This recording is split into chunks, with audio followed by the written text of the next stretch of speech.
welcome to Untamed Beyond Boundaries. My name is Yong from Science Center Singapore, and I will be your host for today. So what is Untamed, you may ask? Untamed was born out of Science Center's ambition to redefine guest experience amidst the pandemic, leveraging a multi-dimensional approach to spark curiosity and self-learning both on ground and online. The podcast is part of the Untamed Conversations, where we will be conversing with some very special guests about wild and wacky topics around science, technology, engineering, and math. So in today's Untamed Conversation on the topic of astronomy, we are very happy to have Dr. Carter Emmart, Director of Astrovisualization from the American Museum of Natural History, to share with us on the topic of space. All right, so Carter, are you ready for us to begin our podcast? Yes, thank you, Yang. I've been looking forward to this, and it's wonderful to present to you all in Singapore again. Yes. Now, if you don't know, right, Dr. Carter has been to the Science Center very often, actually, and I've known him for more than 10 years, okay, since he came to present on the topic of this small little software he actually created called the UniView, actually, at that time, right? And it's changed a lot since then. And I think that's right now what he's going to show over here, right, is a little bit of iterations on what has changed about this subject, actually. Sure. Yeah. So I should explain that what we have here is a model of the universe, and it's all based on scientific data. Everything we show is either gathered imagery by satellite, like we see on the Earth here. When we show the atmosphere of Earth, that's based on physics calculations of the proper scattering in our atmosphere. Or if I show you Mars, the satellites are real trajectories. And I'm going to bring us up to the ISS. We have a model from NASA. I'm going to come in fast, and the lettering will get a little funny, but we can come in close. And notice how what we see on Earth is actually what's underneath the sea. We call that bathymetry, or the height of the mountains underneath the ocean. And here we can see the coast of Africa. So what I'm going to do is I just want to make sure that I'm traveling at 1 second per second. Hold on one moment, and I'll set that up. And there we go. You can see the background slightly moving, but I can actually show you that satellite image. I'll come up to the ISS here, and I'll change the background. The ISS is about the size of a football pitch with the solar panels, and it's an international effort of about 11 countries. And so the first stuff that was sent up were the Russian components over here. This is Zvezda and Zarya, the two components from the Russians, and then the rest was sort of brought up in the space shuttle from the U.S.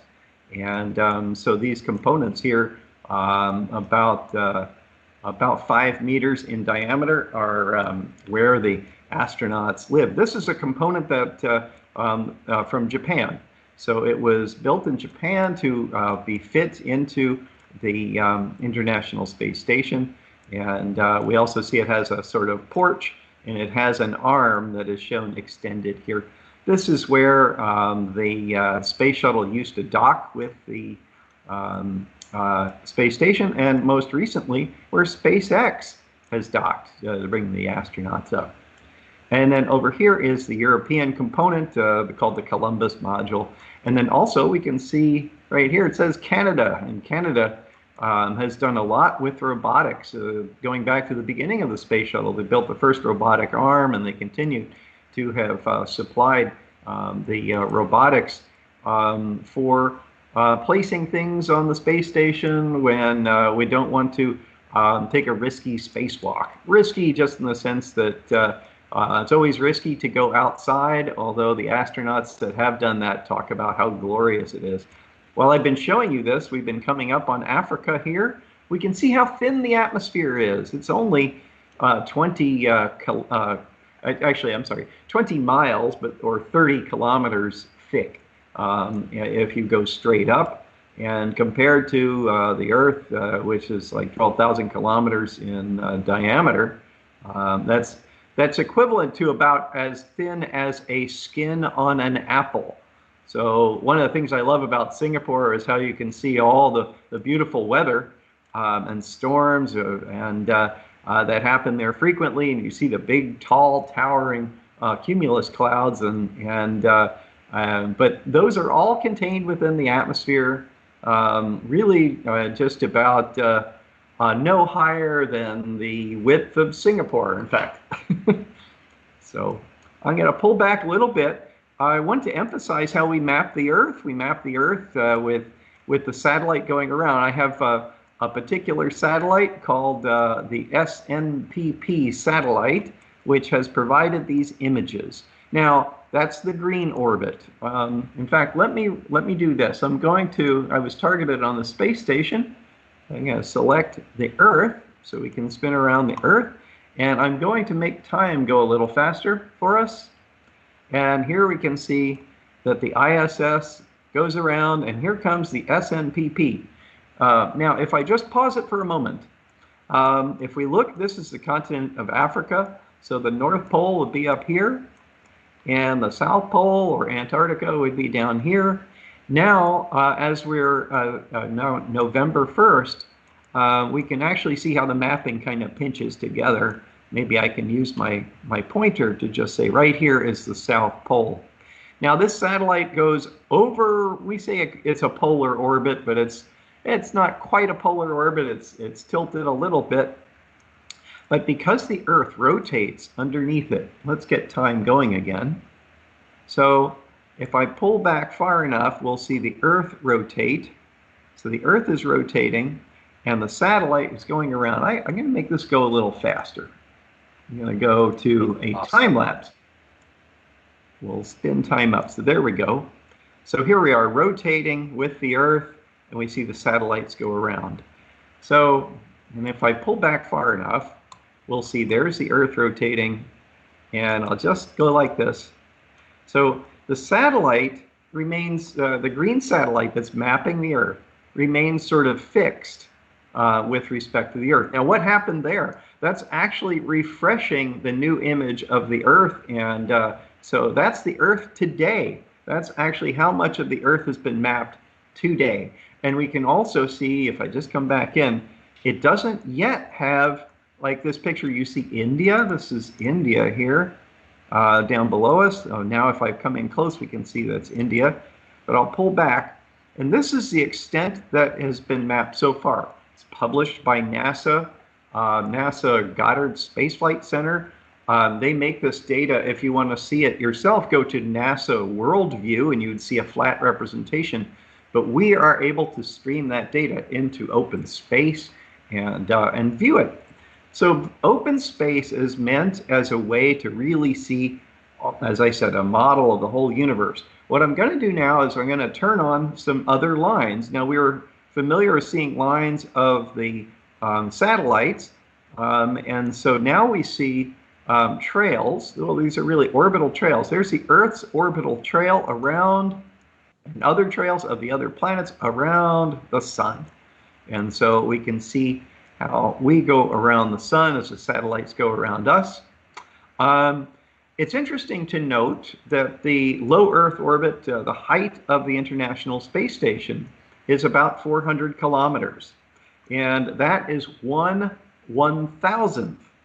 That's just the altitude. So right above, you see it just coming up above the edge of the Earth, 400 kilometers. That's 1/1000th the distance to the moon.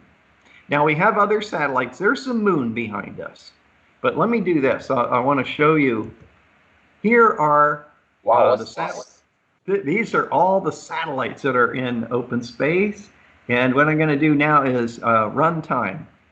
And that's amazing, actually. It looks very beautiful, like little tadpoles actually swimming around Earth.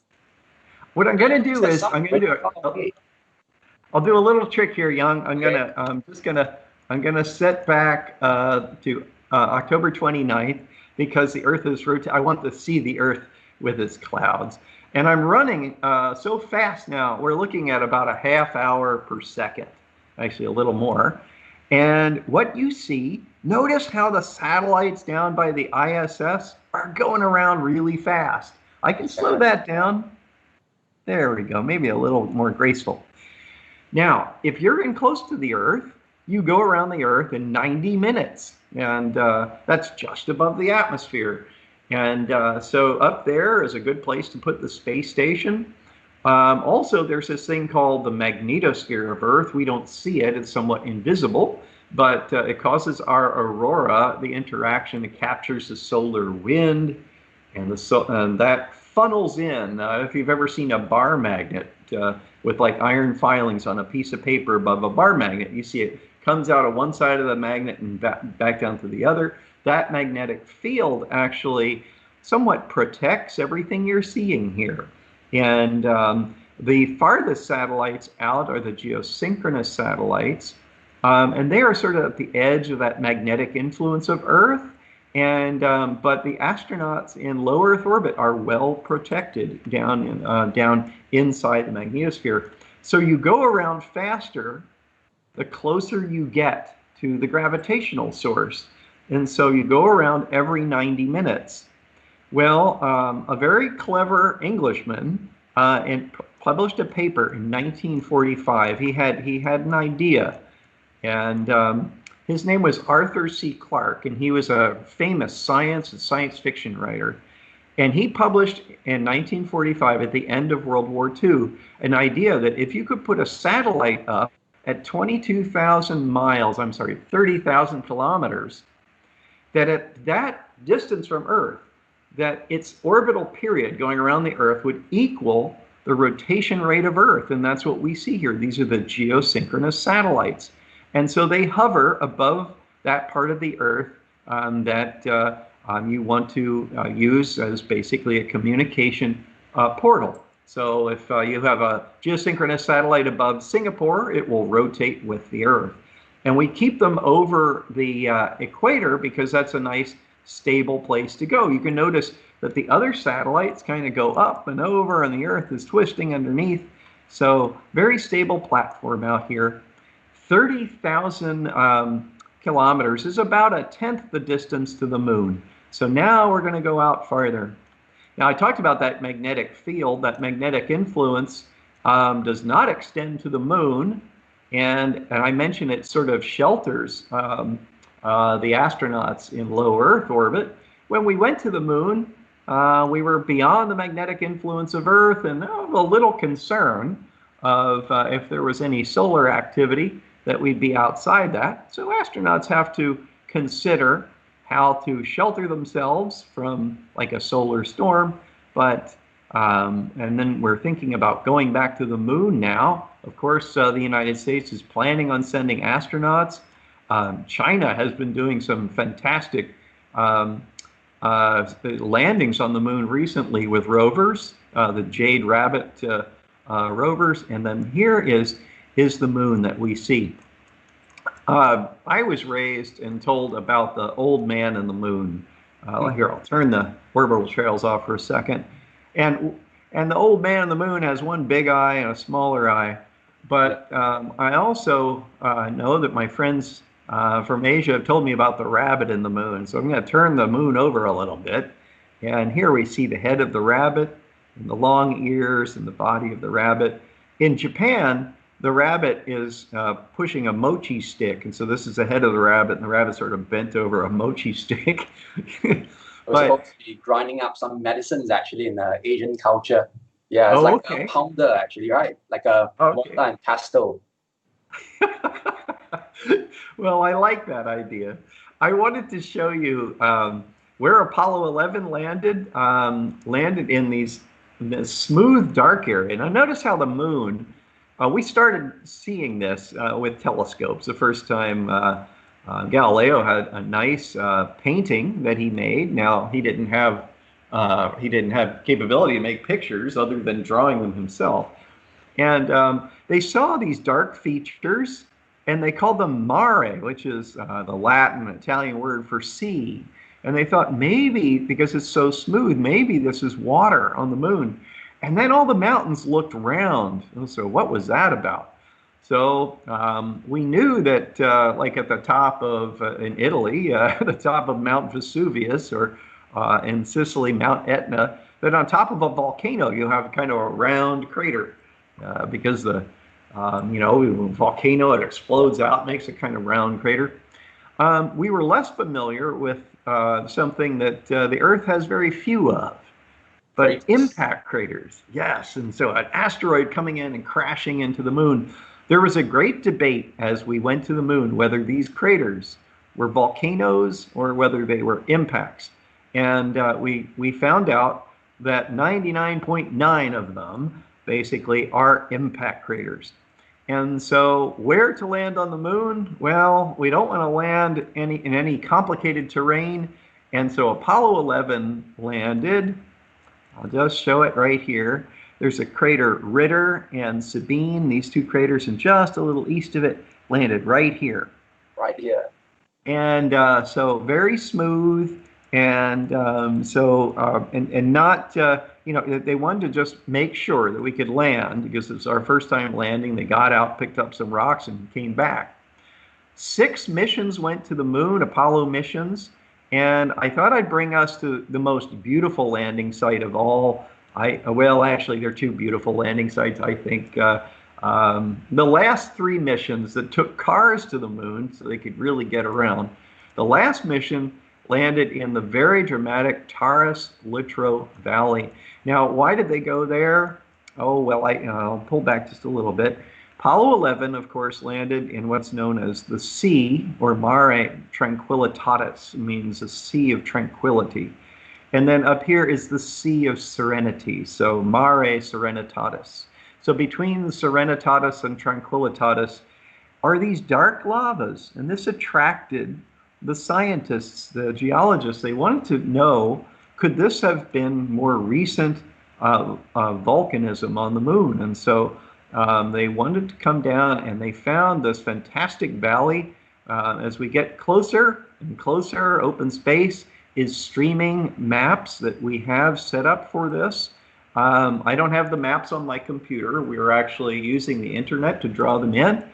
And another thing which is really kind of cool as I come into this valley is that if I tip it over, you'll see that we model the moon in 3 dimensions. And so here we have the valley. We can see the mountain. This mountain is over 1 mile or 2 kilometers in height. And also now we can see, well, the craters are beginning to show sort of the edge of what we can see in this map. Notice another thing, there's light material that is across the valley, and there's a crack here, and there's some details. Let's look at this a little closer and in more detail. So what I'm gonna do is come down in open space and just make sure I got my moon. Okay, have to open that up. Just a second. Sorry, I'm taking a while for this. Let's see, I'm gonna turn this on there. Oh, now I have, this is a mosaic. Now, what we say mosaic is kind of like a puzzle. We put pictures together. These are various pictures taken, actually the wide picture and the full mosaic of the moon is from our Lunar Reconnaissance Orbiter, NASA's mission that's been at the moon for now over a decade, mapping. And that has basically a wide camera. Think of like a wide angle lens on your camera, but it also has a telephoto lens and takes these wonderful close-up pictures. And they have to be stitched together. I was mentioning how the satellite at Earth goes around pole to pole. It takes, you could kind of see when we looked at the Earth at where it was an incomplete picture. Those satellite pictures are beamed down to NASA and they're put together. In the same way, we put together this view of the valley that we landed on in the moon.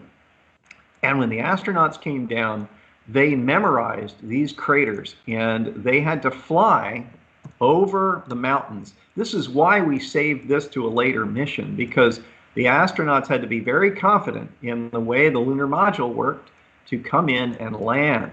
And so as I get lower now, we're going to see the craters, and they aimed for a crater that they named Camelot.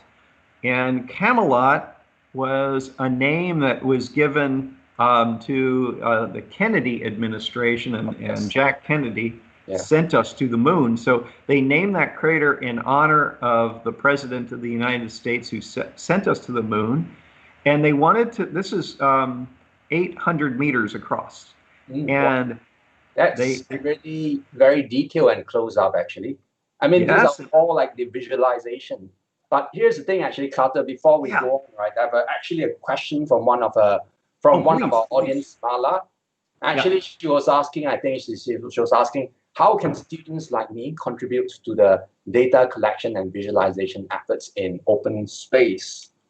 Well, thank you for asking that. We are an open source project, and so you can grab the source. Our website is Open Space Project, one word, openspaceproject.com. We're really a .org, but nevertheless, it's a collaboration, an academic collaboration between my museum, Sweden's Linköping University, the University of Utah, and New York University. And so you can grab the software, download it. I have my high school students actually contributing on putting in the panoramas, the pictures taken by the astronauts on the surface. This is something we use the free and available software called Blender. And if you're interested, I might be able to have Young contact you. But we want some work done to where to contribute. So this really is a community exercise. And so there are ways in which you can grab open space, and once you learn how to use it, we have an active Slack channel. So if you're interested, download the software, but then we also have this channel for our developers to support. I'm coming down to where we can see the lunar module. And actually, what we see here, we see a couple things. I have a model of the lunar module. I'm going to show it to you. We'll come close. But this is the actual picture. This is off a little bit because what I'm not showing is another map that we sort of have in development. But I just thought I would show you this. That picture is so good. This is a picture of the lunar module. Can you see these lines? Those are the tracks of the rover. And so now I'll come close. Now, so that other map that I just didn't load because I wasn't sure how much time I might spend here. But I did photogrammetry with my iPhone, and I went to our Smithsonian Museum in Washington, D.C., where this is one of the lunar modules that was too heavy when it was built. And so we still had it on the ground, and so it didn't go up. But we see it here, and we can see the astronaut sort of stepping out. So I did photogrammetry. What is photogrammetry? You take a lot of pictures, and we used reality capture, which is a commercial software, but it allows you to stitch those pictures together and to make a 3D model. And I wanted photogrammetry to just show you the lunar module the way it really looks rather than a computer graphic model.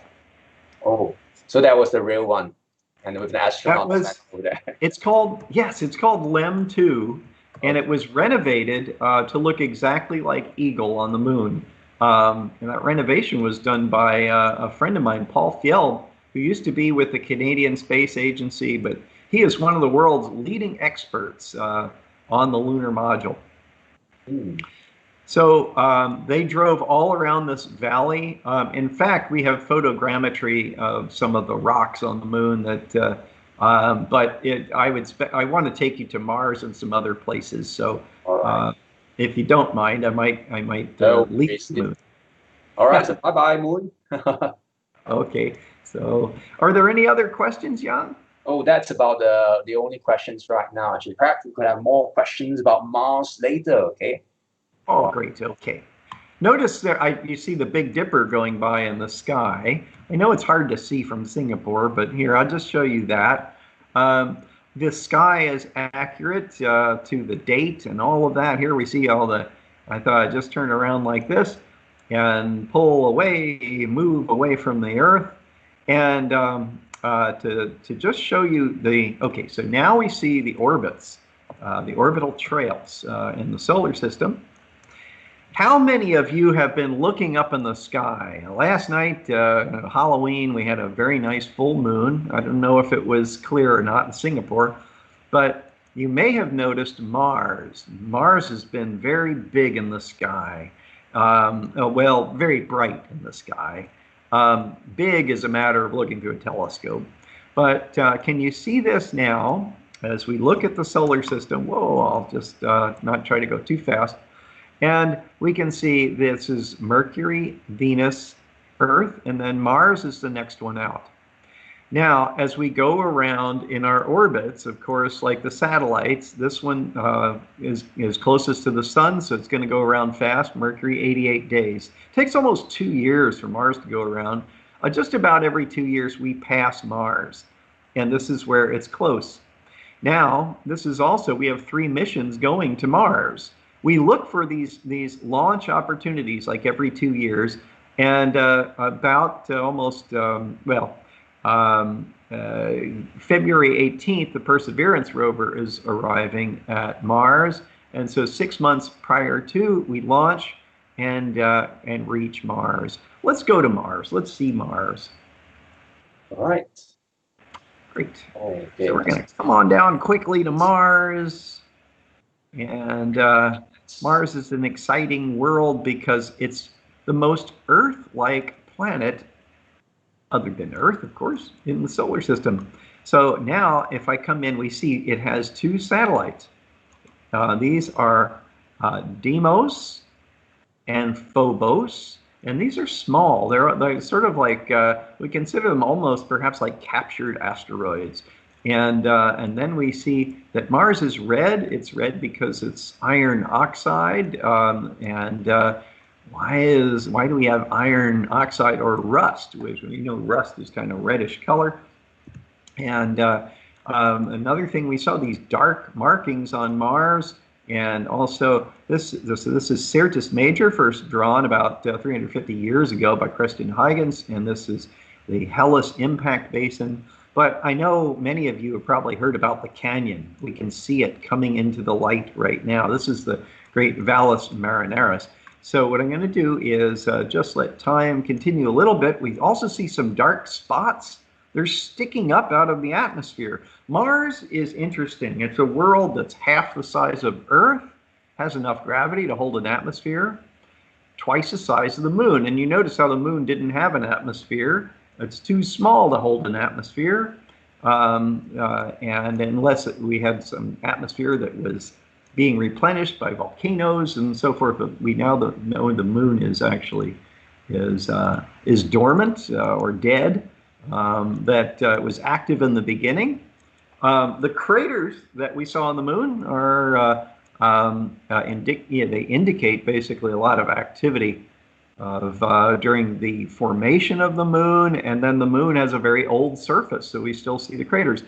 Mars, we see volcanoes, and they're sticking up out of the atmosphere.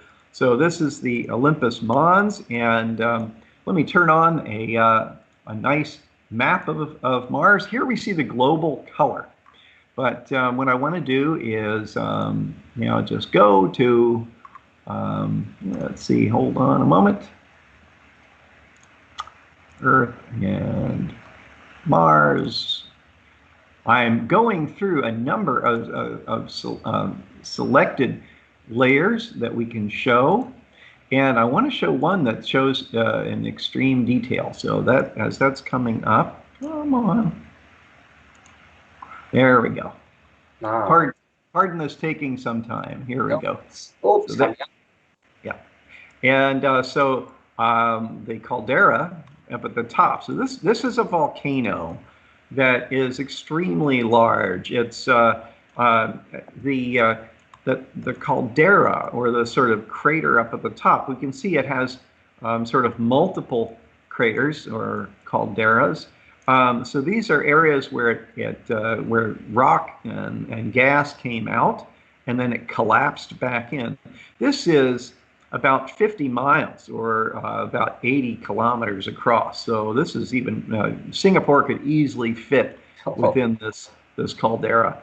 The cliffs are several thousand feet, but also the highest mountain on Earth is, of course, Mount Everest at about over 9,000 meters. This is 3 times the height of that. And so this is the largest volcano we know of in the solar system.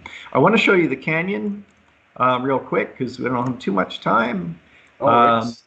And we're going to fly over this another one of the mountains, and then also Mars kind of bulged out. This is the highest point on Mars other than the volcanoes.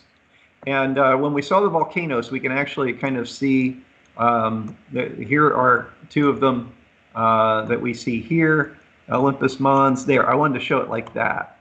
We can see Olympus Mons is actually almost sticking out of the atmosphere.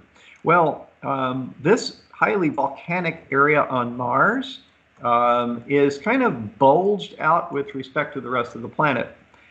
That bulging is just like when you make bread and it rises in the oven, you know how the skin cracks on top of the bread? Or like a cookie? Well, that's what's happened here. And we call this Noctis labyrinthus, or the labyrinth of night. I love that name. It's wonderful.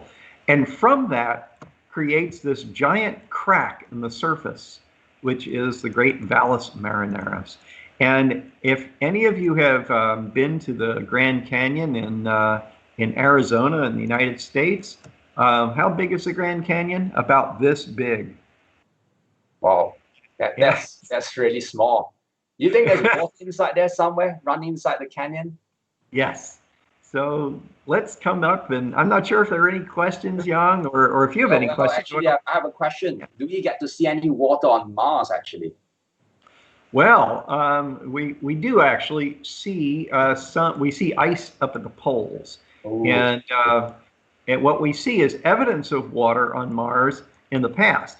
And also recently, a European mission has detected water, possibly a signature of liquid water buried underneath the surface using radar, in fact, and down near the South Pole. So we know, just like the moon retains craters, and here you can see a crater. So we see craters on Mars, and but they're kind of eroded. And then we see areas like the canyon, and then there's a lot going on down in the canyon. So let me just adjust a couple things here. I want to show you something really close up and interesting. So let me do that. I'm going through menus on that I'm not showing you, because otherwise that would just be too much. No. And let's see. I'm going to. Here we go. And what reason it just jumped is that what I'm doing is applying some more maps. So this actually is a area that's about the same resolution as we saw on the moon. Now remember, we could actually see the lunar module sitting on the moon. And the reason we want to look at the moon and Mars in great detail is, especially if we're going to land a rover or something, is that we want to be able to look very close up. China has done this amazing thing. Chang'e 4 was the latest lander on the moon. They landed on the far side of the moon. Everything we landed on the moon was on the near side, facing the Earth. I didn't show the far side of the moon, which is filled with more craters and less of those seas on the moon. But we really need high resolution to give us confidence in where we can land. This is a beautiful area of layers that are exposed and then eroded, and we can actually, I want to bring us down to show you sand dunes. These are sand dunes over here. Just like a desert. Yes. And then these layers are made of sulfates, sulfur from the volcanoes. And so we think that these layers are laid down. We're looking at terrain, the heights of these hills. Think of like a tall building like the MBS downtown. And so these hills are about the height of those, but the background, the edge of the canyon where we're in, we're talking something upwards to 10,000, or you know, from the height of Mount Everest is 9. So we're looking at somewhere between 7 and 10,000 meters in the background. Very high. So what we do is we use a laser altimeter on Mars to give us the background that we see, and then we also use imaging. Have you ever looked at like, you know, virtual reality setup and you see in stereo? And so that gives you the sense of the 3D world. Well, we use multiple imaging to actually, like, so you get 2 images of this terrain. You can use the computer to analyze it, and you can get, you can compute the elevation or the height, and that's what we're looking at. So what we see are these layers that happen in the canyon. The canyon formed. Everything down below us now, we can kind of see, I'll use my pointer again. These are layers. So the canyon opened up, and then there are these layers. It's very interesting. What laid down the layers? Could it have been running water? Well, if we come a little farther east, we can see the effect here of what looks like rivers and outflow. That water was on Mars and definitely had an effect. This fluvial erosion. If I come up into this area, we can see what looks like river channels that were carved into Mars. It's as though this Mars had this early water. We see runoff channels that look like where there must have been rain, and then we know that Mars, because the volcanoes stopped, it's smaller than Earth, so it cooled off faster, and so it went through climate change. And we believe that aquifers of water were trapped underground and then explosively released. I'm bringing you up. There's a crater here that looks like a teardrop shape. And so the water was coming in this direction and then flowing down the canyons. I'd like to show a little bit more of open space. I'm not sure how much time we have left. I have a question from from Jen, actually. She was asking about discovery, actually, about this phosphine gas on the atmosphere of Venus before. So she was asking, is it possible that we've been looking the wrong direction for life? Because it could very well be on Venus rather than on Mars, actually. Well, that's a really great question. Possibly so. What intrigued us about Mars when we got there in the 1970s was that we could see that there were these features that were carved by water. Venus has been difficult to see. We actually have maps that are radar based, so we can see the surface of Venus. But that discovery has to do with what's in the clouds of Venus, and so the chemistry, and as a signature of possible life. And so this is very interesting. And that also the sun has been getting brighter, and so that Venus, we don't expect early on was as hot as it is today. And so there's a possibility perhaps that Venus evolved just as Mars has evolved and gotten colder, that Venus has gotten hotter. There's this runaway greenhouse effect with Venus. Possibly life evolved on Venus, Earth, and Mars. We also know farther out in the solar system, so we see the inner solar system. You see how grouped those planets are together. The next one out, of course, is Jupiter. And Jupiter has the moon Europa that we know has water underneath its icy surface. And then also we see vapor, the water vapor being erupted at Saturn as moon Enceladus. And so where there's water, then maybe life. So it's a very good question, where to look for life.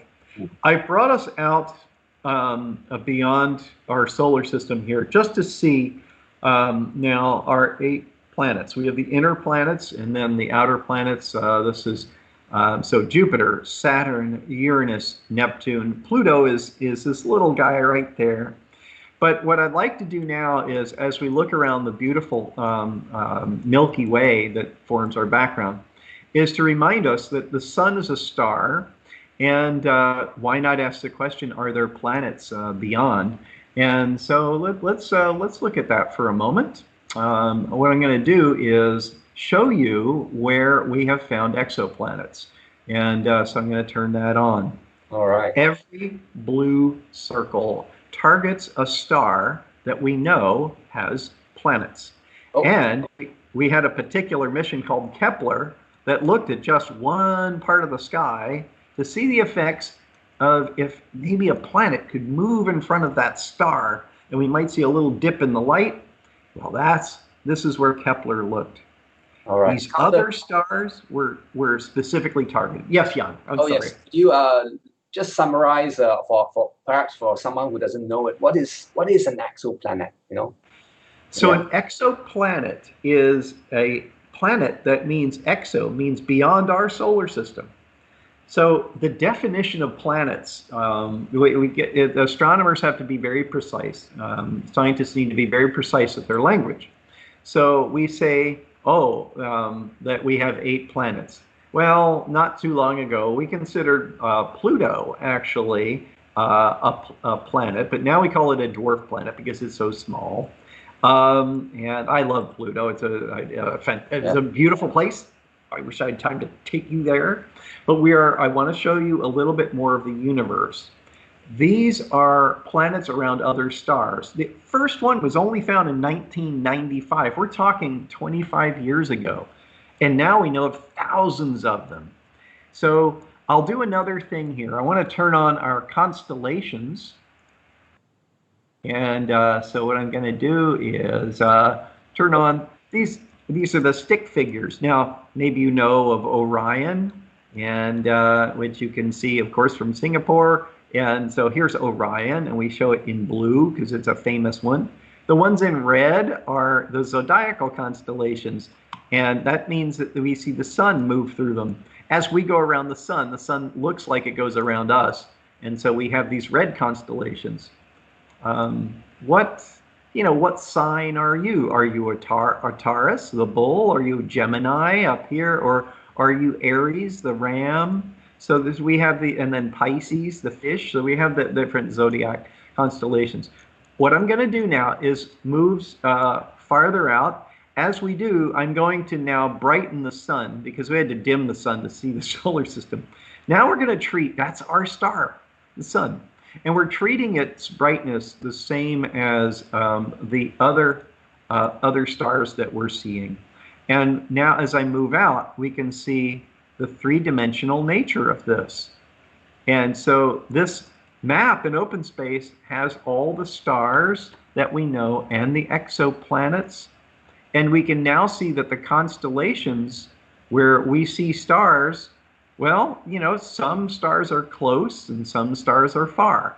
But from Earth, where we see the constellations over our lifetimes and back to ancient times, hasn't changed very much at all.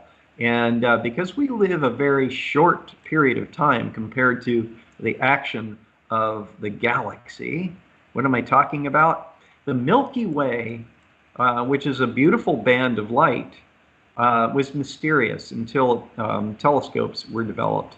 Galileo Galilei, who made the first recorded telescopic observations, talked about looking at the Milky Way and said they were uncountable stars. We now know it's this thing called the galaxy.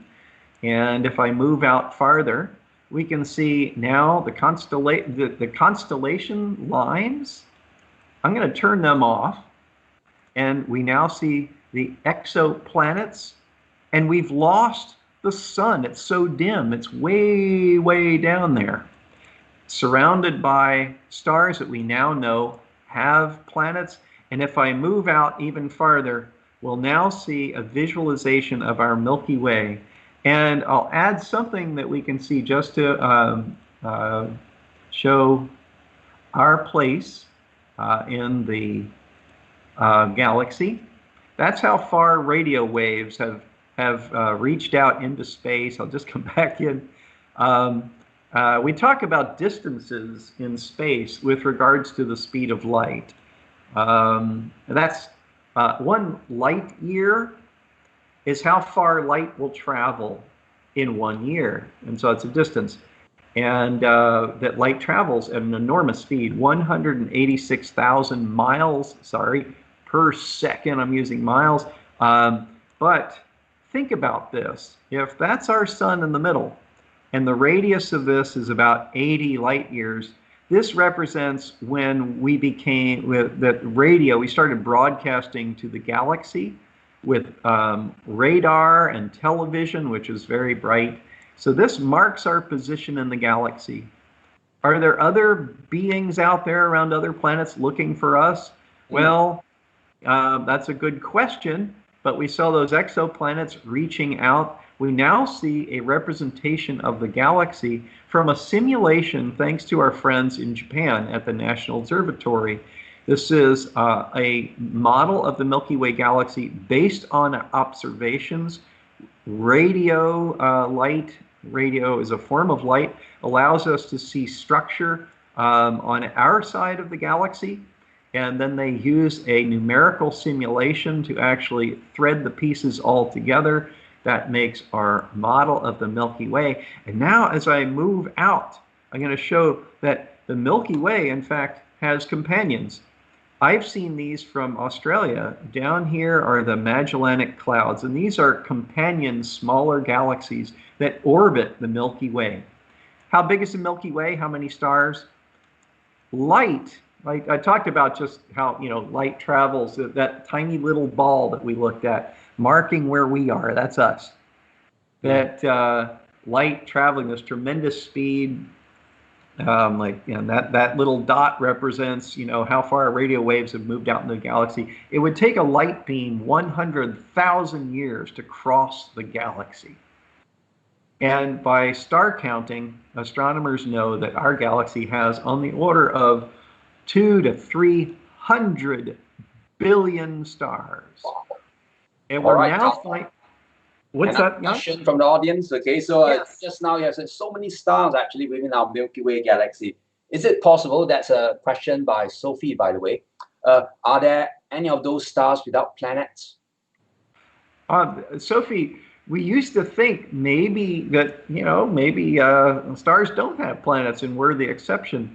What we're finding, Sophie, is that just about every star we look at has planets.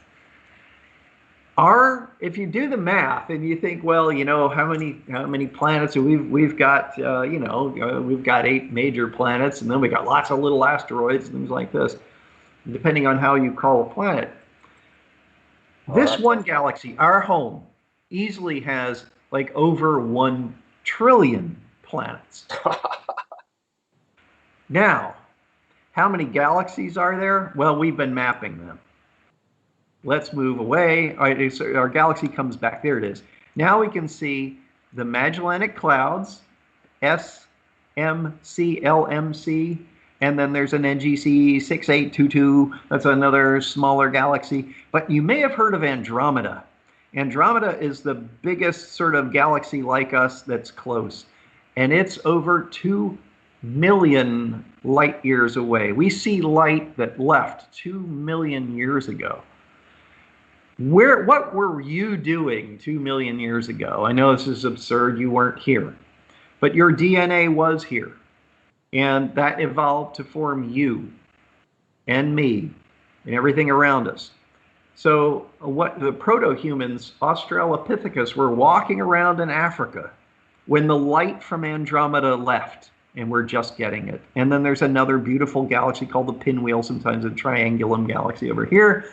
And so this is our local group. See all the dots behind? Every one of those dots is another galaxy. Every one of those galaxies is several 100 billion stars, or over 1 trillion planets in every dot.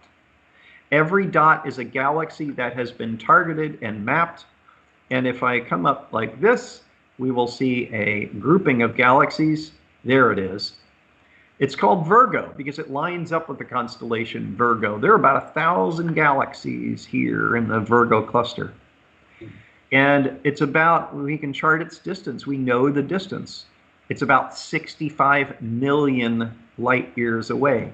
We see this distant cluster of galaxies just a little bit before the dinosaurs died away about 60 million years ago with a collision of an asteroid in the Yucatan in Central America, which we believe wiped out the dinosaurs. We're moving out now into this realm of galaxies, and I'm going to bring us out even farther. Now we come up to the Sloan survey of galaxies. Now, this, some people call this the cosmic butterfly. Why is it shaped like this? This is an observational limitation. We have only looked here and here with this survey, and we were able to get a little bit of this and this. This is from a particular observatory in New Mexico in the United States. And there are other surveys that I could turn on that kind of fill in a little bit here and there. But we avoid this area through here because this is where the Milky Way galaxy has so many stars. It sort of blocks the light of tiny little galaxies that we would see beyond. And so we've mapped the universe this way. Notice how the universe seems lumpy. I'm out about now like I'm over a billion light years away. And we see the universe is resolved into clumps, galaxy clusters.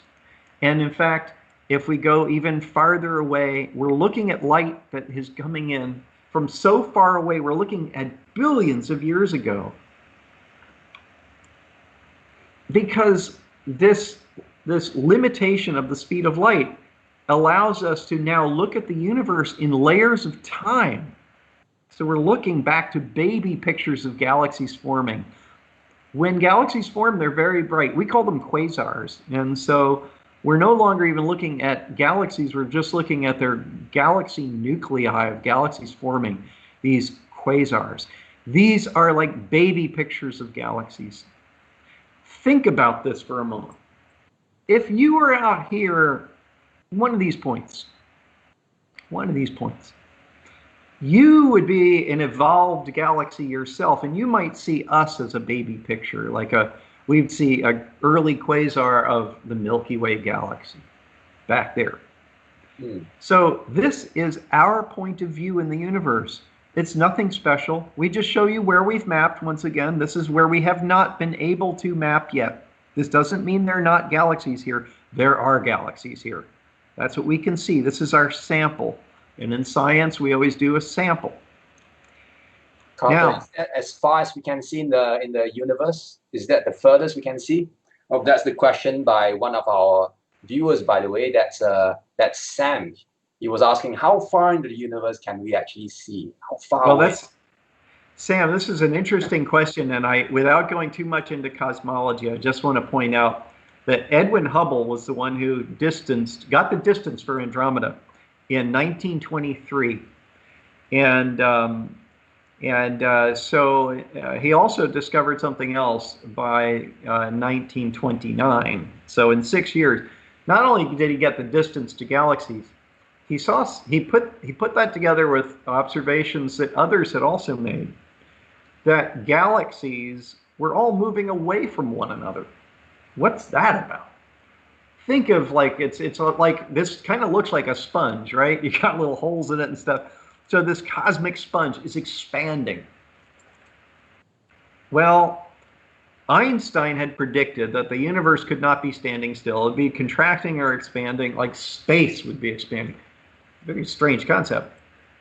Edwin Hubble put the pieces together because he got the distances, and he got the distances to the speeds, and this showed this sort of uniform expansion. Now, there was a Jesuit astronomer, minister, Lemaitre, and he looked at this and said, well, if it's expanding, it must have had a moment of what it expanded from, this beginning. And it's been given the name the Big Bang. And we now know, because what Lemaitre said, he said, if there was a Big Bang, there should be some radiation that we should see all around us of that very early. So we're looking so far back, we're seeing the sort of beginning of the universe. And that's this cosmic background radiation. It's a complicated story. We see this sort of afterglow of that. But it's almost 14 billion light years out. And it was postulated by Lemaitre, but not discovered until 1965 by Penzias and Wilson, using a radio microwave antenna in New Jersey, not too far from New York City. And that is this afterglow of the Big Bang. Here, imaged, stippled in red and blue, slight temperature variations are what the red and blue correspond to. This was imaged by our best device so far in 2013 by the Planck satellite. And this is the farthest we can see. It illustrates a kind of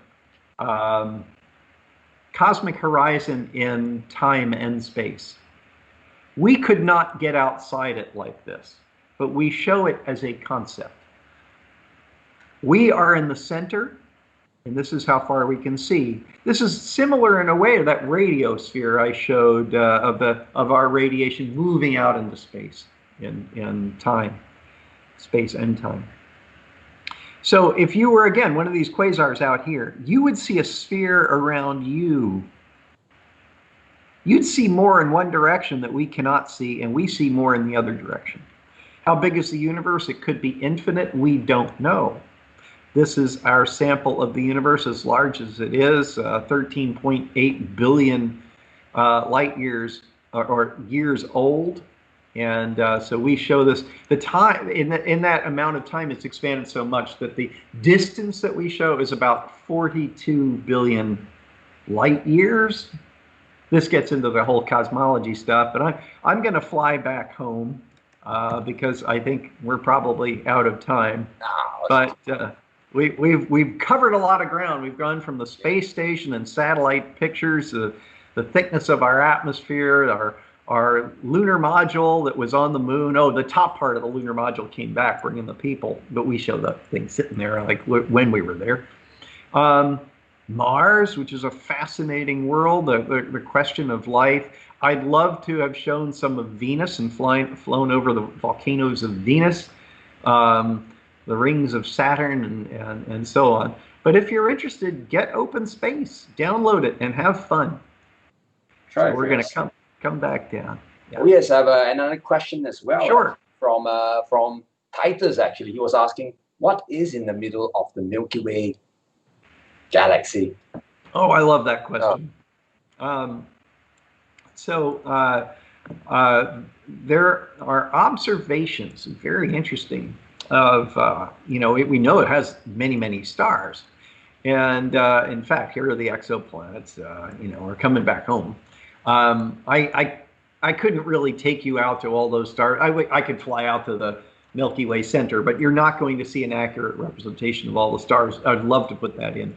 What we do know, because what we have seen, notice how the Milky Way back there kind of blocks our view. So this is Milky Way, but there's, what's this black stuff? The black stuff is dust. Dust actually blocks the view of what we can see in visible light. But with infrared light, we look right through the dust. In fact, maybe I could even bring this up. Let's see. Milky Way sphere. Okay. I don't want to get into this too much. I just want to explain. We can look through the dust. And in the center, we see a cluster of stars, and they're moving very fast. What would cause the stars to move very fast? They're in orbits, very fast. And, well, there must be a big gravitational source, and we don't see it. It's invisible to us, and the stars are going extremely fast. Well, we can calculate how big that unseen thing is, and it's over 3 million suns. Our sun is 109 times bigger than the Earth. It is the largest gravitational object in the solar system, so we all go around it. And so if you see something that's like 3 million solar masses, and stars are zooming around it and you can't see it, well, that's a black hole. And that's something so dense. So there's probably a stellar corpse, or many of them, that that dominate that center of the galaxy. We track these stars going around it. It's amazing. And so where stars die, their gravity. Actually, what is a star? So the star, you have these nuclear explosions that heats it up, makes it want to expand almost like a bomb. But the gravity is holding it down in this equilibrium, and it glows. And so we call it a plasma. It's a very hot gas. The electrons are stripped off of the charged particles. And but when the fuel, we fuse hydrogen into helium, when the fuel is used up, what happens is the star cannot hold its mass anymore. The energy is used up, and so the star collapses. It creates stellar corpses like white dwarfs, neutron stars. They make these things called pulsars, but ultimately, if the star is large enough, a black hole. And it warps time and space. It's an exotic type of object. It's very interesting. But these are very real things that we observe in the universe. I'll turn on some star labels here as we fly back, Young, and I don't know if there are any more questions. Well, actually, there is one, I think, one kind of a last question. How do the different agencies, including NASA, share the data and information for this simulation? Well, I suppose you best answer these questions, actually. How do they share this information? So so science shares information in the form of published papers. Now, this is a very interesting thing. And then also NASA, because it's publicly funded, everything is shared freely. Mm-hmm. This software is shared freely because of our NASA support. So NASA has paid us to make this software for you all and across the world, not just the United States. The data that we're seeing here, like the stars and their positions and all this, is shared because science has to share results so that the whole world can review those results and check those results. That's what science does. And so we have taken the academically published catalogs of stellar distances, in this case, the star's colors. Notice how the star here, Vega, is a bluish tinge, and some of these other stars are a reddish tinge. All of this is real data. And so it's published in these catalogs, and then in open space, we put all of that together.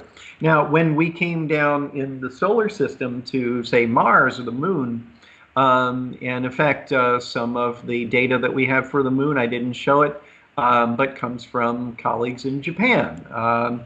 Some of the data we were looking at Mars for the elevation data comes from the European Space Agency. So in science, we share these things. And just as NASA shares, also the European Space Agency shares, Japan's JAXA, they all share these results. Typically, these teams that look at all this stuff, even these satellite positions, this is a very interesting part of this, is that to get the satellite positions, the satellites have to be tracked. We know exactly where the space station is and all that. That information is also shared. If you study in science how we characterize orbits, there are these things called orbital elements. How big is the orbit? What is its period? What is its inclination? All of this. They're called orbital elements. Those are published and they're updated. And so when we see something like this, these satellites, and if I run time once again, we'll see them moving a little bit. Whoa, did it stop? Go. Oh wait, I think I clobbered myself there. There they go. So right. Anyway, yeah, a lot of this all. Answer questions for Verily. Okay, that you learn. Science is always shared among different people all around the world. It's not kept secret. That's right, yeah. And that's the beauty of it, really. And I'll turn off the star labels, and maybe we'll just I'll go back a couple days, which I can do in open space, just so we can see the beauty of the Earth to just come back to. So, but it's been a real pleasure presenting to you. Oh, I crashed open space. It's all right. Okay, it's about time's up soon anyway. Yeah. Yeah, it's always been a pleasure having you along, Carter, to share your experience and what you have actually done with this open space software actually. So I hope that if any of the audience, right, they are interested in open space, do actually download the software, try it out, and you can actually give a call to Carter over here, and yeah, you can learn how to operate the system. Yeah, and I probably should be doing that as well. Actually, I hope to get a system able to run open space and Digistar 6 eventually, and that'll be great. All right. I should mention that we run on the same graphics card technology you might be using on a good computer. We run on NVIDIA cards. We can run on different graphics cards. OpenSpace is available not only for Windows but for Mac, and you can, if you have a Linux computer, you're probably pretty good with doing things that you can compile it yourself, that type of thing. But again, our website has all our academic papers, has the GitHub if you're interested in code, and all of that. So openspaceproject.com. Thank you so much, Yang. It's been great. All right. So thank you everyone for tuning in, and remember to hashtag UntamedSG in your social media posts. Name of all the lucky winners we posted on Untamed Facebook page. So keep a lookout for that. And with that, thank you. And remember, when it comes to STEM, nothing is beyond boundaries. All right. Thank you very much, Carter, and I'll see you again soon. Thank you, Yang. See you all. Bye-bye. Bye.